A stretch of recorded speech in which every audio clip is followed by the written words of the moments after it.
Kuigi sotsiaalmeedia scrollimine tundub nagu tore ja meelelahutuslik ajaveetmisviis, siis meie ajule ei mõju see tegelikult väga hästi. Seega peaks vahel laskma telol ka puhata. Et liiga palju sellist dopamiini ei ole ka hea, et igas asjas on ikkagi tasakaal.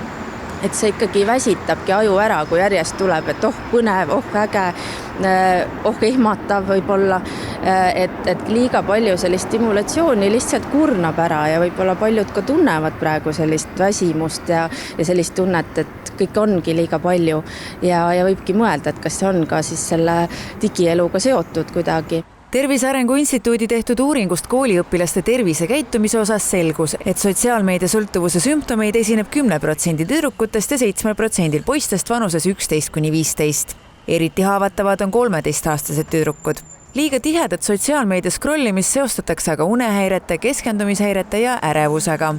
Aju töö hästi sõltub sellest, et kuidas me oleme harjunud oma aju kasutama ja kui me oleme harjunud kasutama seda hästi selliste lühikeste sööstudena, selliselt nagu fragmenteeritult siit ja sealt midagi, jätta endale aega, et mõtestada asju läbi, siis aju harjubki ka rohkem nii töötama ja siis võidki avastada näiteks, et keskenduda näiteks on raske või probleeme on lahendada raske. Ka sisu, mida tarbitakse, ei pruugi alati tuua positiivseid emotsioone, isegi kui see algul nii tundub. Sotsiaalmeedias tekib palju võrdlusmomente, nähakse teiste elu helgemat külge, mis võib tekitada alaväärsustundeid. Samuti on informatsiooni üleküllus ajule koormav ning ärevus tekitab ka FOMO ehk hirm jääda ilma, olgu need sündmused või muu elu, mida teised postitavad.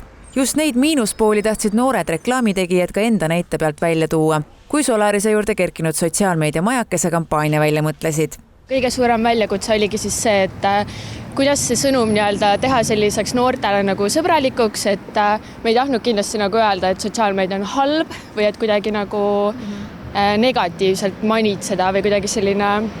Et pigem inspireerida nagu inimesi mitte siis olema sotsiaalmeedias, et nagu positiivselt suunata seda vähem kasutamist. Teadlikum ja piiratum kasutus aitab kaasa nii enese hinnangule kui ka päriselu kvaliteedile. Selleks, et ekraaniaega vähendada, soovitab Oidermaa teha telefoni avamine keerulisemaks, näiteks paroolidega. Keskendumise ajaks viia telefon teise ruumi ning teavitused maha võtta.